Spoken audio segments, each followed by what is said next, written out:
ಗೆಳೆಯರೇ ನಮಸ್ಕಾರ, ಹೇಗಿದ್ದೀರಿ ಎಲ್ಲರೂ? ಗೆಳೆಯರೇ, ಇತ್ತೀಚಿನ ಒಂದು ತಿಂಗಳಲ್ಲಿ ಎಲ್ಲರೂ ಪಾಕಿಸ್ತಾನದ ವಿರುದ್ಧ ನಡೆದ ಕಾರ್ಯಾಚರಣೆಗಳನ್ನು ನೋಡ್ತಾ ನಮ್ಮ ದೇಶದ ಒಳಗೆ ಏನೆಲ್ಲ ಆಗ್ತಾ ಇದೆ ಅನ್ನೋದನ್ನೇ ಮರೆತು ಹೋಗಿದ್ವಿ. ಅದರಲ್ಲೂ ವಕ್ಫ್ ಆಕ್ಟ್ ದೇಶದಲ್ಲಿ ಜಾರಿಯಾಗಿದೆ.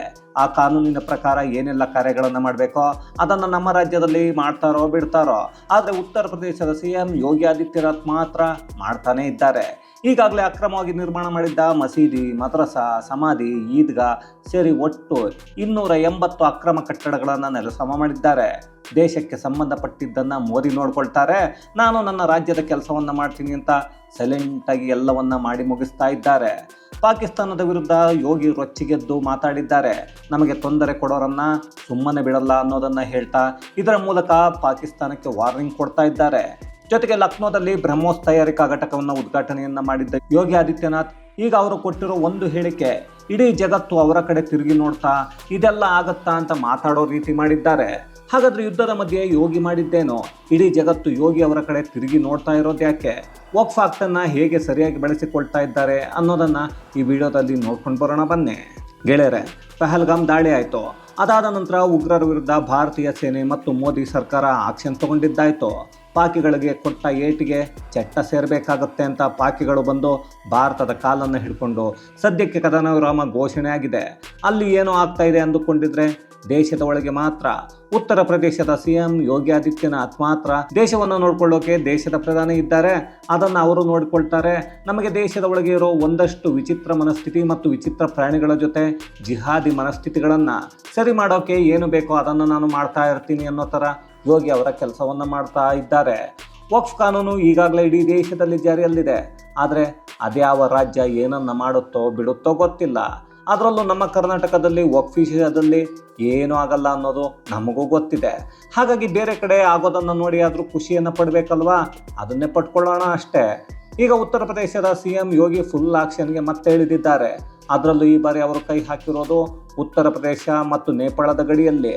ನೇಪಾಳದ ಜೊತೆ ಗಡಿಯನ್ನು ಹಂಚಿಕೊಂಡಿರೋ ಜಿಲ್ಲೆಗಳಲ್ಲಿ ಧಾರ್ಮಿಕ ಸಂಸ್ಥೆಗಳ ವಿರುದ್ಧ ಉತ್ತರ ಪ್ರದೇಶ ಸರ್ಕಾರ ಕಠಿಣ ಕ್ರಮವನ್ನು ತಗೊಂಡಿದೆ. ಮುಖ್ಯಮಂತ್ರಿ ಯೋಗಿ ಬಾಬಾ ಅವರ ಆದೇಶದ ಮೇರೆಗೆ 225 ಮದ್ರಸಾಗಳು, 30 ಮಸೀದಿಗಳು, 25 ಸಮಾಧಿಗಳು ಮತ್ತು 6 ಈದ್ಗಾಗಳನ್ನು ಕೆಡವಿ ಮಕಾಡೆ ಮಲಗಿಸಿದೆ ಅಲ್ಲಿನ ಸರ್ಕಾರ. ಈ ಕ್ರಮವನ್ನು ಮಹಾರಾಜ್ಗಂಜ್, ಶ್ರಾವಸ್ತಿ, ಬಹರೈಚ್, ಸಿದ್ಧಾರ್ಥನಗರ, ಬಲರಾಂಪುರ, ಲಖೀಂಪುರ್ ಕೇರಿ ಮತ್ತು ಪಿಲಿಭಿತ್ ಈ 7 ಜಿಲ್ಲೆಗಳಲ್ಲಿ ಮಾಡಿ ಮುಗಿಸಿದೆ. ಇಲ್ಲಿ ಶ್ರಾವಸ್ತಿ ಜಿಲ್ಲೆ ಒಂದರಲ್ಲೇ 104 ಅಕ್ರಮ ಮದ್ರಸಾಗಳು, 1 ಮಸೀದಿ, 5 ಸಮಾಧಿಗಳು ಮತ್ತು 2 ಈದ್ಗಾಗಳನ್ನು ಕೆಡವಲಾಗಿದೆ. ಇವರೇನೋ ಅಕ್ರಮವಾಗಿ ಇವರ ಅಪ್ಪಂದಿರದ್ದೇ ಜಾಗ ಅನ್ನೋ ಥರ ಕಟ್ಕೊಂಡಿದ್ರು. ಆದರೆ ಇವರೆಲ್ಲರ ಅಪ್ಪ ಇದ್ರಲ್ಲ, ಅವರಿಗೆ ಅಪ್ಪನ ಹಾಗೆ ಇರೋದು ಯೋಗಿ ಬಂದು ಅವುಗಳನ್ನೆಲ್ಲ ನೆಲಸಮ ಮಾಡ್ತಾ ಇದ್ದಾರೆ. ಆದರೂ ಈ ಅಕ್ರಮ ಜಾಗದಲ್ಲಿ ಕಟ್ಟಿ ಅನ್ನೋದನ್ನು ಇವರ ಧರ್ಮಗ್ರಂಥ ಒಪ್ಪಿಕೊಳ್ಳುತ್ತಾ, ಇಂಥದ್ದನ್ನು ಮಾಡಿ ಅನ್ನೋದನ್ನು ಹೇಳುತ್ತಾ, ಕೇವಲ ಧರ್ಮದ ಹೆಸರಲ್ಲಿ ಒಂದಷ್ಟು ಜಾಗವನ್ನು ಕಬಳಿಕೆ ಮಾಡಿಕೊಳ್ಳೋದು, ಅಕ್ರಮವಾಗಿ ಮಾಡಬಾರದನ್ನು ಮಾಡೋದು, ಅದಕ್ಕೆ ಧರ್ಮದ ಹೆಸರನ್ನು ಹೇಳೋದು, ಅದಕ್ಕೆ ಧರ್ಮ ಗ್ರಂಥದ ಹೆಸರನ್ನು ಹೇಳೋದು, ಇದನ್ನು ನಮ್ಮ ಸಿದ್ದರಾಮಯ್ಯ ಒಪ್ಪಿಕೊಳ್ತಾರೋ ಏನೋ ಗೊತ್ತಿಲ್ಲ. ಅವರು ಒಪ್ಕೊಳ್ತಾರೆ ಬಿಡಿ, ಯಾಕಂದರೆ ಅವರು ಮುಂದಿನ ಜನ್ಮದಲ್ಲೇ ಮುಸ್ಲಿಂ ಆಗಿ ಹುಟ್ಟಿನಿ ಅಂತ ಹೇಳಿರೋದ್ರಿಂದ ಅವರು ಒಪ್ಕೊಳ್ತಾರೆ. ಆದರೆ ಯೋಗಿ ಆದಿತ್ಯನಾಥ್ ಒಪ್ಪಿಕೊಳ್ತಾರಾ ಅಂದರೆ ಖಂಡಿತ ಇಲ್ಲ. ಯಾಕಂದರೆ ಯೋಗಿ ಆದಿತ್ಯನಾಥ್ ಅವರು ಅದು ಯಾವುದೇ ಧರ್ಮಕ್ಕೆ ಸೇರಿದ ಕಟ್ಟಡ ಆದರೂ ಅಕ್ರಮ ಅನ್ನೋದು ಗೊತ್ತಾದರೆ ಅದನ್ನು ನೆಲಸಮ ಮಾಡೋದು ಗ್ಯಾರಂಟಿ. ಉತ್ತರ ಪ್ರದೇಶದ ಗಡಿ ಪ್ರದೇಶಗಳಲ್ಲಿ ಯಾವುದೇ ಅಕ್ರಮ ಕಟ್ಟಡಗಳನ್ನು ನಿರ್ಮಾಣ ಮಾಡೋಕ್ಕೆ ಅವಕಾಶವನ್ನು ಕೊಡೋದಿಲ್ಲ ಅನ್ನೋದನ್ನು ಅಲ್ಲಿನ ಯೋಗಿ ಸರ್ಕಾರ ಹೇಳ್ತಾ ಇದೆ. ಗಡಿ ಪ್ರದೇಶಗಳಲ್ಲಿ ಭೂ ಕಾನೂನುಗಳ ಅನುಸರಣೆಯನ್ನು ಖಚಿತಪಡಿಸಿಕೊಳ್ಳೋಕೆ ಮತ್ತು ಭದ್ರತಾ ಅಪಾಯಗಳನ್ನು ತಡೆಯೋಕೆ ಅಕ್ರಮ ಕಟ್ಟಡಗಳನ್ನು ಕೆಡುವ ಪ್ರೋಗ್ರಾಂ ಹಾಕೊಂಡಿದ್ದೀವಿ ಅನ್ನೋದನ್ನು UP ಸರ್ಕಾರ ಹೇಳ್ತಾ ಇದೆ. ಕೇವಲ ಇಷ್ಟೇ ಅಲ್ಲ, ಇನ್ನೂ ಒಂದಷ್ಟು ಅಕ್ರಮ ಕಟ್ಟಡಗಳ ಪರಿಶೀಲನೆ ನಡೀತಾ ಇದೆ. ಸದ್ಯದಲ್ಲೇ ಅವುಗಳನ್ನು ಕೂಡ ನೆಲಸಮ ಮಾಡ್ತೀವಿ ಅಂತ ಯೋಗಿ ಸರ್ಕಾರದ ಅಧಿಕಾರಿಗಳು ಹೇಳ್ತಾ ಇದ್ದಾರೆ.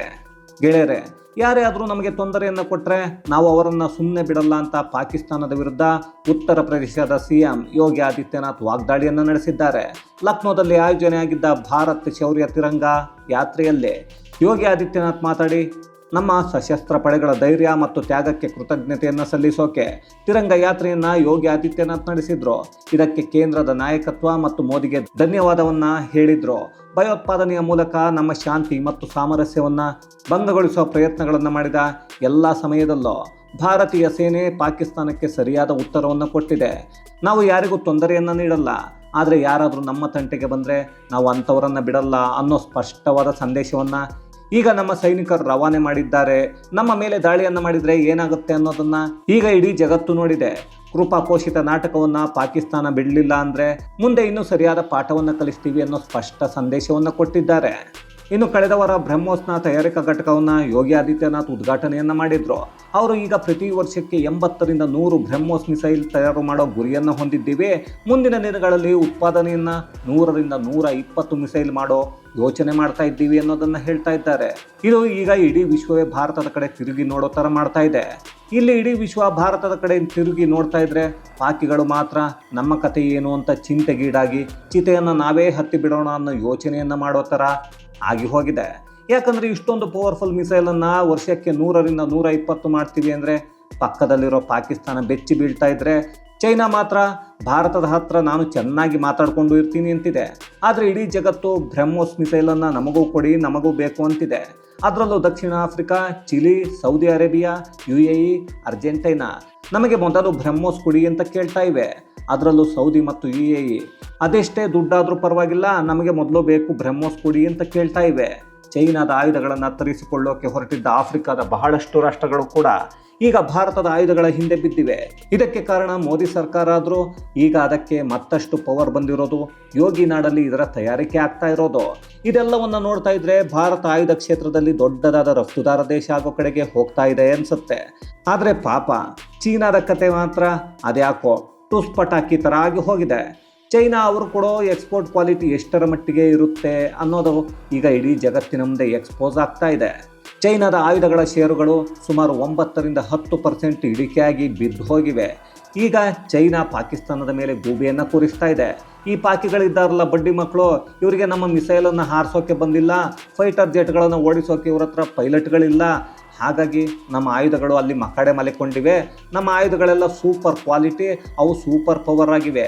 ಇಲ್ಲ ಅಂತ ಅಂದಿದ್ರೆ ಇವರಿಗೆ ಸರಿಯಾಗಿ ಎಲ್ಲವನ್ನು ಓಡಿಸೋಕೆ ಬಳಸೋಕೆ ಬಂದಿದ್ರೆ ಭಾರತವನ್ನು ನಮ್ಮ ಆಯುಧಗಳು ಬಿಡ್ತಾನೆ ಇರಲಿಲ್ಲ ಅಂತ ಬೊಗಳೆಯನ್ನು ಬಿಡ್ತಾ ಇದ್ದಾರೆ.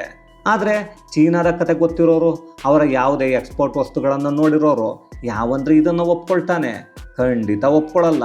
ಒಟ್ಟಿನಲ್ಲಿ ಅದೇನೇ ಆದರೂ ಆಪರೇಷನ್ ಸಿಂಧೂರ ಮಾಡಿದ್ದು ಒಂದು ಕಡೆ ನಮ್ಮ ದೇಶದ ಹೆಣ್ಣು ಮಕ್ಕಳಿಗೆ ಕೊಟ್ಟ ಗೌರವ ಆದರೆ, ಮತ್ತೊಂದು ಕಡೆ ನಮ್ಮ ಆಯುಧಗಳ ಶಕ್ತಿ ಇಡೀ ಜಗತ್ತಿಗೆ ಗೊತ್ತಾಗಿದೆ. ಅದರಿಂದ ದೇಶಕ್ಕೆ ಮುಂದಿನ ದಿನಗಳಲ್ಲಿ ಲಾಭ ಆಗುತ್ತೆ ಅನ್ನೋದು ಖುಷಿಯ ವಿಚಾರ. ಇದು ಗೆಳೆಯರೆ, ಯೋಗಿ ಆದಿತ್ಯನಾಥ್ ಮತ್ತೆ ಆಕ್ಷನ್ ಶುರು ಮಾಡಿ ಅಕ್ರಮವಾಗಿ ಕಟ್ಟಿದ್ದ 280 ಆಸ್ತಿಗಳನ್ನ ವಶಕ್ಕೆ ತಗೊಂಡಿರೋದ್ರ ಕುರಿತಾದಂತಹ ಮಾಹಿತಿ. ಈ ವಿಷಯದ ಬಗ್ಗೆ ನಿಮಗೇನನ್ನಿಸುತ್ತೆ ಅನ್ನೋದನ್ನು ಕಮೆಂಟ್ಸಲ್ಲಿ ತಿಳಿಸಿ. ಮತ್ತಷ್ಟು ವಿಶೇಷತೆಗಳೊಂದಿಗೆ ಮುಂದಿನ ವಿಡಿಯೋದಲ್ಲಿ ಭೇಟಿಯಾಗೋಣ. ಅಲ್ಲಿಯವರೆಗೂ ಕನ್ನಡವೇ ಸತ್ಯ, ಕನ್ನಡವೇ ನಿತ್ಯ.